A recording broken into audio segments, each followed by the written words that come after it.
ठेकेदार की गलती और गंवाने पड़ गए दोनों हाथ। आप देख रहे हैं गूंज न्यूज़ और वाकया ऐसा ही हुआ है। डबरा से निवासी मौजूद हैं जिनसे ठेकेदार ज़बरदस्ती करके खंबे पर चढ़ा देता है और उसके बाद करंट लगने से जो है हॉल्ट नहीं मिला था, हॉल्ट नहीं लिया था, परमिट नहीं लिया था और उसके बाद जो है लाइट आ जाती है और सुरेंद्र परिहार अपने जो है काम में लगे रहते हैं, मगन रहते हैं। उसके बाद लाइट आने के बाद जो है बिना कोई चेतावनी के जानकारी के लाइट चालू कर दी जाती है और उसके बाद सुरेंद्र परिहार खंबे से गिर पड़ते हैं और कुछ समय बाद इलाज के बाद डॉक्टर जो है दोनों हाथ उनके काट देता है। उसके बाद भी जो है वो लगातार दर बदर भटक रहे हैं लेकिन उन्हें न्याय नहीं मिल रहा है। आइए जानते हैं क्या पूरा मामला रहने वाला है।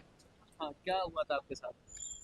करंट लगा था सर, कैसे? थाने के सामने जस्ट हाँ, 29 दिसंबर में, 29 दिसंबर। रविवार। हाँ, तो कैसे लगा? समय 4-5 बजे। हाँ, हाँ। हाँ, क्या किसने बोला था आपको खंबे पर चढ़ जाओ? ठेकेदार ने।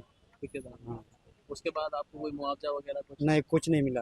कुछ नहीं मिला? हम्म, ना न ठेकेदार की गिरफ्तारी? न कोई कुछ नहीं। हाँ, FIR भी नहीं हुई अभी तक। FIR भी नहीं हाँ, हुई। कुछ नहीं हुआ। अच्छा, तो आप जहाँ के निवासी वहाँ के टीआई को आवेदन दिया था?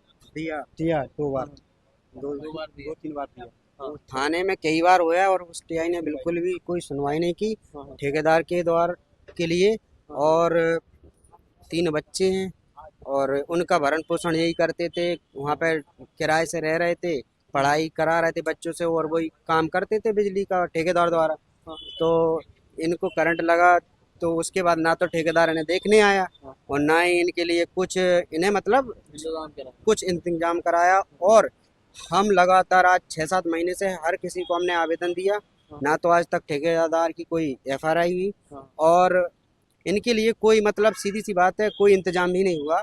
और आंखों से भी नहीं दिखता सर, आंखों की रोशनी भी गई इनकी, हाँ, हाँ, हाथ दोनों कट गए, आंखों की रोशनी नहीं चली गई। हाँ। और लगातार अब नए टीआई आ गए, वो कह रहे हैं हम कराएंगे, अब देखो क्या होता है सर। जैसे आपने एसपी ऑफिस में आवेदन दिया, हाँ सर, तो इन्होंने क्या कहा कि इनने कहा था हम बात कर लेंगे SDOP से, जबकि SDOP साहब के पास हम 2 बार पहले हुए। आज इनने कहा कि सुन लेंगे जो भी होगा। हाँ, बस हम तो यही चाहते कि इनके बच्चों की जो लगातार पढ़ाई है वो सही तरीके से होती रहे और इन्हें ऐसा ना लगे कि अगर मैं बैठ गया तो मेरे बच्चे भी ज़िंदगी भर के लिए बैठ गए।